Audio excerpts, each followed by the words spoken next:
Hello my dear friends. അപ്പോൾ നമ്മളിത് ഇന്ന് വൈകുന്നേരം നമ്മൾ കപ്പ ഉള്ളിയും മുളകും ഇടിച്ച് ഒലത്തിയതും ബീഫ് കറിയുമാണ് നമ്മളുടെ ഇന്നത്തെ ഈവനിങ് മെനു. മനസ്സിലായോ? അപ്പോൾ അതെ, ഞാൻ ആദ്യം കപ്പയൊക്കെ ഒറ്റൊരു കപ്പ എടുത്തുള്ളൂ. ആ കപ്പതയെ നല്ല കഷ്ണങ്ങളായിട്ട് മുറിച്ച് അത് വീണ്ടും ചെറിയ ചെറിയ കഷ്ണങ്ങളായിട്ട് ഇങ്ങനെ മുറിക്കണം. മനസ്സിലായോ? ഇതിങ്ങനെ ഇങ്ങനെ മുറിച്ചതിന് ശേഷം നമ്മൾ നന്നായിട്ട് വാഷ് ചെയ്തെടുക്കണം. നല്ലോണം അത് വാഷ് ചെയ്തതിന് ശേഷം നമ്മളിത് അടുത്ത സ്റ്റെപ്പിലേക്ക് കിടക്കുന്നതായിരിക്കും കേട്ടോ. അപ്പോൾ നമ്മൾ കപ്പ മുറിച്ച് നല്ല നീറ്റായിട്ട് നമ്മൾ കപ്പതയെ കഴുകിയിട്ടുണ്ട്. കഴുകി വെച്ചിട്ട് നമ്മളിനി ഇത് നിറയത്തക്ക വിധത്തിൽ നമ്മൾ വെള്ളം ഒഴിച്ച് നമ്മൾ കുറച്ച് മഞ്ഞൾപ്പൊടിയും ഉപ്പും ഇട്ട് നമ്മൾ നന്നായിട്ട് വേവിച്ചെടുക്കും. ഓക്കെ.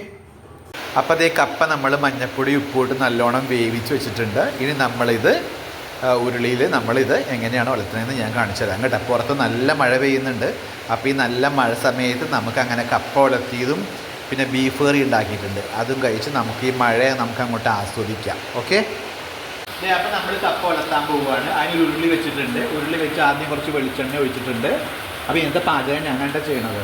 കപ്പ വളർത്തുന്നത് നമ്മൾ അതിനകത്തേക്ക് ഒരു 1/4 ടീസ്പൂൺ കടുക് ഇട്ട് കൊടുത്തു കേട്ടോ. കടുക് പൊട്ടിക്കഴിഞ്ഞു. കടുക് പൊട്ടിയപ്പം നമ്മൾ സാധാരണ ആരും ഉഴുന്നിടാറില്ല.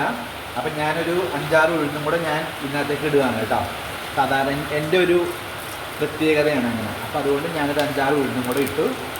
അതും കൂടെ മൂത്ത് വന്ന് കഴിയുമ്പോൾ നമ്മളിത് ചതച്ച് വെച്ചേക്കുന്ന ഉള്ളി,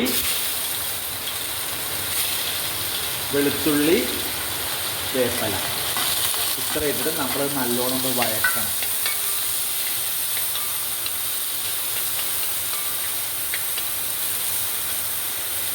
ജസ്റ്റ് ഒന്നിങ്ങനെ വഴന്ന് കഴിയുമ്പോൾ നമ്മൾ ഇതിലേക്ക്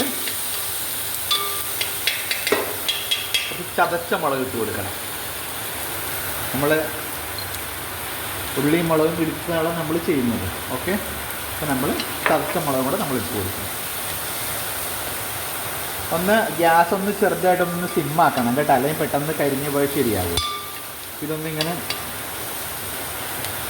വഴന്ന് കഴിയുമ്പോൾ നമ്മൾ ഒരു ഇച്ചിരിയും കൂടെ വെളിച്ചെണ്ണ വേണമെങ്കിൽ ഒഴിച്ചു കൊടുക്കണം. നമുക്ക് അത്യാവശ്യം ഉണ്ടെങ്കിൽ മാത്രം.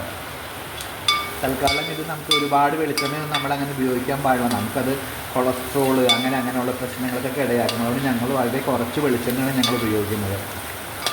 അപ്പം നമ്മളിത് അത്യാവശ്യം ഒന്നിങ്ങനെ കണ്ട നല്ലോണം ഒന്ന് വഴന്ന് വന്നിട്ടുണ്ട്. വഴന്ന് വന്ന് കഴിയുമ്പം നമ്മൾ വെള്ളം ഊറ്റി വെച്ചേക്കുന്നത് ഇത് കണ്ടോ, കപ്പ കണ്ടോ. കപ്പ നമ്മൾ ഇതിലേക്ക് ഇട്ട് കൊടുക്കുക. ഓക്കെ. എന്നിട്ട് നമ്മൾ നല്ലോണം നമുക്ക് മിക്സ് ചെയ്ത് കൊടുക്കുക.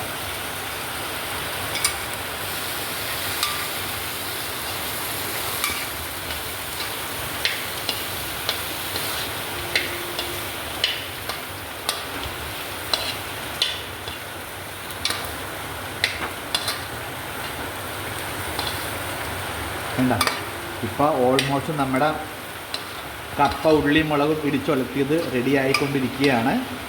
ഇനി നമ്മളൊന്ന് ഉപ്പ് നോക്കുക. ഉപ്പ് നോക്കിയിട്ട് ഉപ്പില്ലെങ്കിൽ നമുക്ക് ആവശ്യത്തിന് നമുക്ക് ഉപ്പ് വേണമെങ്കിൽ നമുക്ക് ചേർത്ത് കൊടുക്കാം.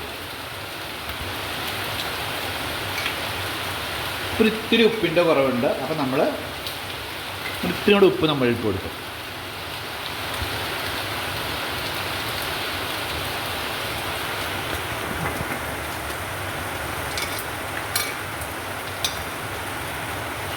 ഇത്രയേ ഉള്ളൂ പരിപാടി. ഇനി നമ്മൾ ഇത്തിരി വെളിച്ചെണ്ണ നമ്മൾ വേണമെങ്കിൽ ഒന്ന് ഒഴിച്ചു കൊടുക്കാം. ഒന്നും കൂടെ ഒരു ഉഷാറായിട്ട് കാണണമെന്നുണ്ടെങ്കിൽ നമ്മളൊന്നും കൂടെ ഇതൊന്ന് അടിപൊളിയാവണമെന്നുണ്ടെങ്കിൽ നമുക്ക് വെളിച്ചെണ്ണ ഇച്ചിരി കൊണ്ട് നമുക്ക് ഒഴിച്ചു കൊടുക്കാം.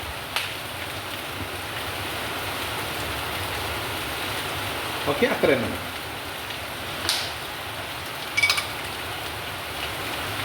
ഇതേ ആയിക്കഴിഞ്ഞു. നമ്മുടെ കപ്പ ഒലത്തിയത്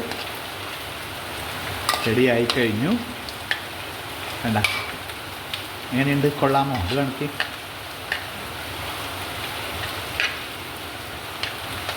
വേണ്ട കപ്പ ഉള്ളിയും മുളകും ഇട്ട് ഒലത്തിയത് ഇതേ അടിപൊളി റെഡി ആയിട്ടുണ്ട്. ഞാൻ ഒന്നും കൂടെ ഒന്ന് ഉപ്പ് നോക്കട്ടെ. ഉപ്പ് കുറവുണ്ടെങ്കിൽ നമ്മളതനുസരിച്ച് ഇട്ട് കൊടുക്കണം. പക്ഷേ ഇപ്പോൾ ഉപ്പ് ഓക്കെ ആയിട്ടുണ്ടാവും.